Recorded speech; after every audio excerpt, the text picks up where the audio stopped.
voice their opinion to these delegates and say, this is what we want to happen. And they bring that to us and we make it happen, folks.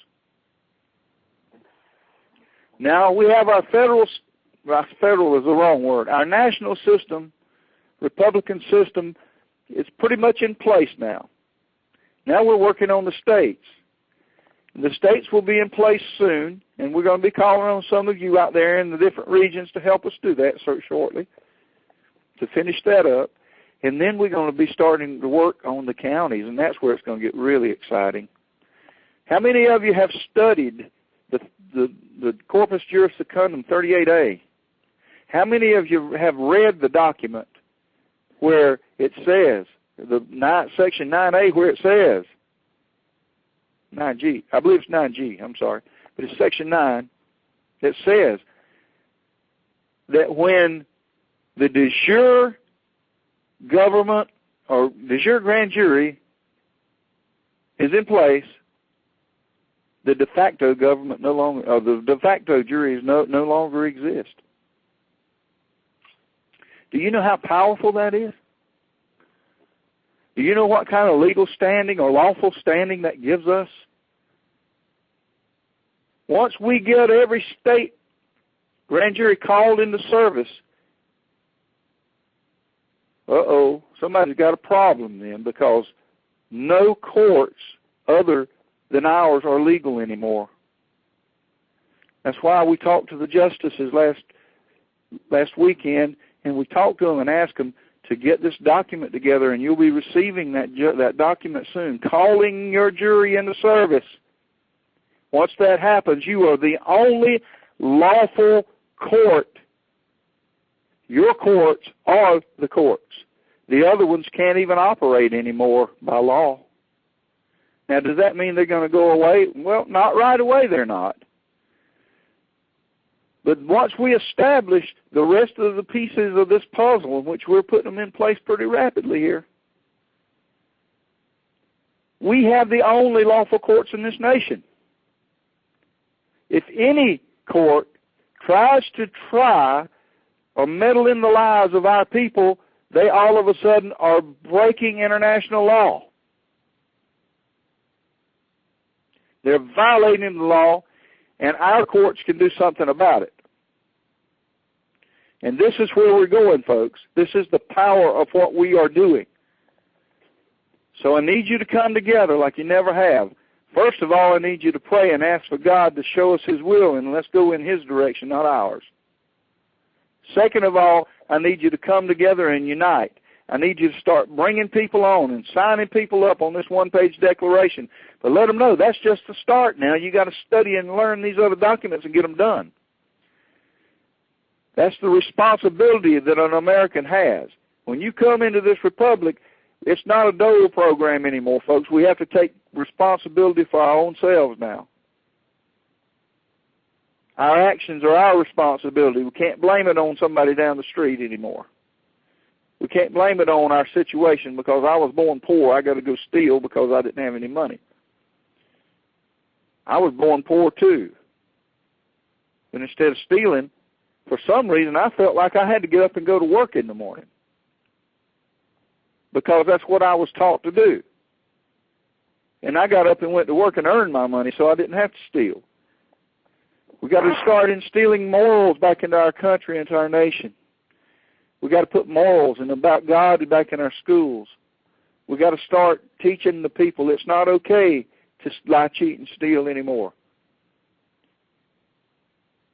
God is not going to honor this republic if we put people that are dishonest and ungodly people in places of authority in this republic. So let's put good people in. And we're going to have accountability. I'm seeing accountability even in the de facto right now, a little bit at least. It's encouraging to see it because 5-10 years ago you wouldn't have seen this. And a lot of this is as a result of your actions, folks. You standing up and letting this de facto system know we are tired of what you are doing and we're going to do something different. And we're going to do something about it. No, we're not going to pick up guns and we're not going to kill you and we're not going to hurt you. Not in that way. We're just going to take the power away from you, like we're supposed to have already done. And that's the power of the republic, folks. And I want to let you know, everyone, I appreciate every one of you that have stood up. It took a commitment to do that. It took a lot of guts for a lot of you to do this. I know that for many years, and even still today, I have people, even in my own family, they look at you and say, "Are you crazy? You think you can build a government in this nation?"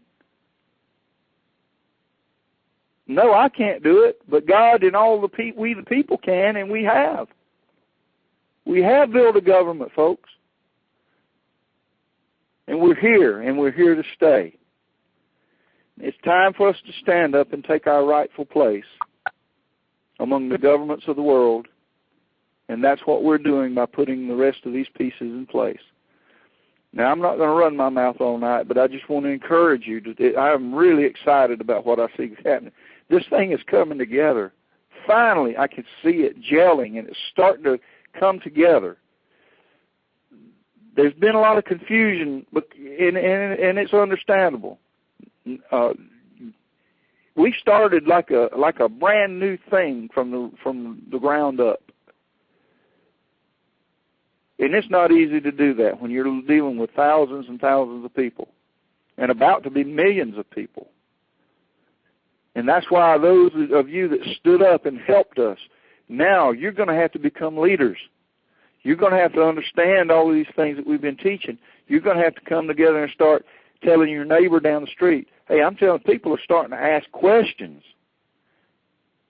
People are starting to get it. God is opening the eyes of the people across this great nation, and they are beginning to wake up. And they're looking for something to belong to, and we are that something. There's still forces out there that are fighting us, but they're losing ground every day, and we're getting stronger every single day, folks. Every day we're getting stronger. We're getting more and more people. We had 900 people signed up in one day. That's encouraging. If we could do that every day, how many we would have at the end of the year? And what if that 900 told 2 or 3 each? And they will. They will. And that's what we need to do. We need to build this base. We need to build our numbers. We need to encourage people to come on board and get involved. Let's make America work. Let's build our nation. We've got the foundation done. We've almost got the barn built, folks. Now we need to fill it up. We need to put the stuff in it. And the last few pieces are coming into place very shortly. And we will have our actual courts, not just the Supreme Court, but we'll have our state courts in place very soon. In the next few weeks, that'll be done. And we will actually have functional courts. Isn't that exciting? Then we're going to have law enforcement. I'm having some meetings this weekend with people that I'm trying to bring into this to help us create a law enforcement department across the whole nation. That's exciting. We have a lot of ex-military folks that are really interested in working with us and helping us. Retired military folks. This is getting people, more and more people are wanting to come on board and help as this thing grows. And God is providing the key people across the country that we need. And some of you are those key people, and we want you to step up to the plate. We want you to let us know what you're capable of. We want you to be where you're comfortable. We want you to do the job that God gave you the talents for. If you can't carry a tune, you don't need to be singing. For God's sake, don't do it in front of me. God said make a joyful noise, and I've seen people who wasn't very joyful. They were just making a noise. God said make a joyful noise.